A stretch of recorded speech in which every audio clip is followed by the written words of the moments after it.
Akibat pandemi virus COVID-19 yang semakin meluas dan berdampak luar biasa terhadap ekonomi dunia, sejumlah organisasi dan negara ramai-ramai mengajukan gugatan hukum kepada otoritas China tempat virus ini berasal. Nah, lantas seperti apa detailnya kita akan simak dalam serangan gugatan COVID-19 untuk China.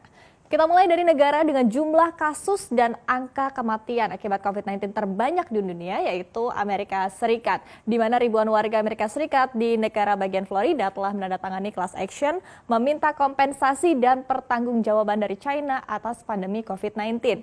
Tercatat sudah lebih dari 5.000 warga AS yang tergabung dalam gugatan ini. Nah, Berman Law Group menyatakan bahwa gugatan berisi permintaan ganti rugi miliaran dolar Amerika Serikat untuk mereka yang menderita kerugian dan kematian atas kegagalan China menghentikan penyebaran virus ini di tahap awal.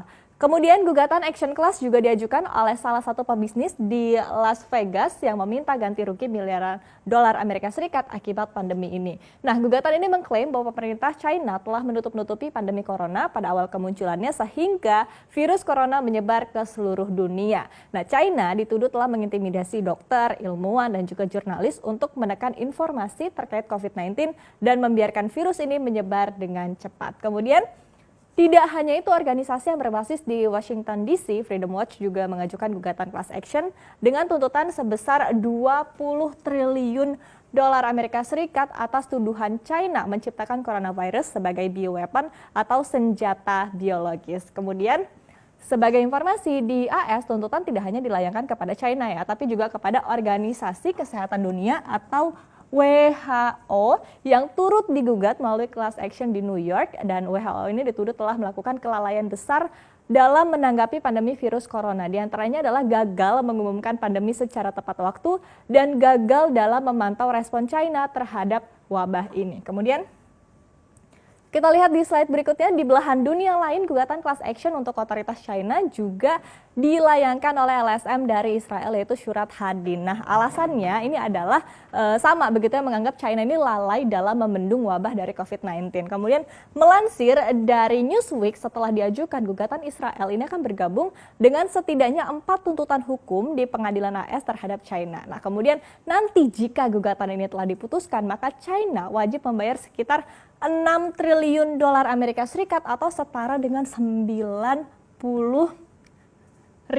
triliun rupiah. Bayangkan, ini artinya bahwa selain kedua negara ini, kemudian ada negara-negara lain juga yang tengah mempertimbangkan untuk tuntutan serupa. Di antaranya adalah Inggris yang mungkin akan mengajukan tuntutan ke PBB dan juga Mahkamah Internasional. Jadi melalui laporan dari lembaga The Henry Jackson Society, China ini dianggap menutup-nutupi informasi buruk terkait wabah ini pada awal kemunculannya. Kemudian lembaga ini pun menilai bahwa China kemungkinan harus membayar lebih dari 300 miliar euro atau setara dengan 7.000 triliun rupiah. Bayangkan ini jika gugatannya berhasil diputuskan. Kemudian kita akan lihat di slide berikutnya.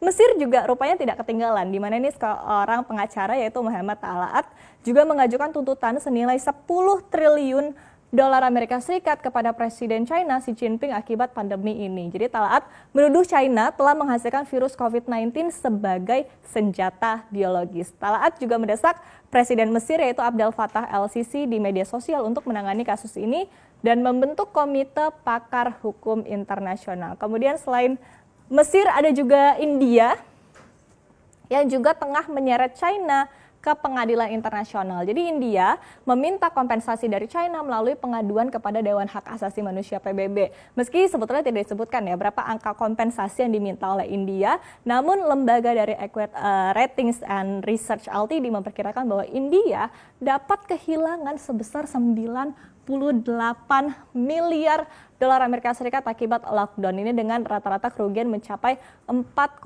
miliar dolar per harinya. Kemudian kita akan beralih ke Jerman, kita akan melihat di mana sebuah surat kabar di negara ini bahkan telah mengajukan tagihan kepada China ini sebesar 130 miliar euro atau sekitar 2.191 triliun rupiah akibat kerugian yang dialami oleh negara ini akibat COVID-19. Kemudian Kita lihat di slide berikutnya nih, menghadapi tuntutan yang bertubi-tubi khususnya yaitu tuntutan dari Amerika Serikat, China pun rupanya angkat suara. Jadi juru bicara Kementerian Luar Negeri China yaitu Geng Shuang ini menilai bahwa serangan tuntutan terhadap negeri ini tidak akan mampu mengembalikan waktu dan juga nyawa akibat COVID-19. Geng ini bahkan merayu Amerika Serikat dan mengatakan bahwa masyarakat AS ini harusnya dapat melihat jelas ya bahwa China bukan musuh mereka. Ia pun berharap agar orang-orang di AS ini dapat menghargai fakta, kemudian juga sains dan konsensus internasional, serta berhenti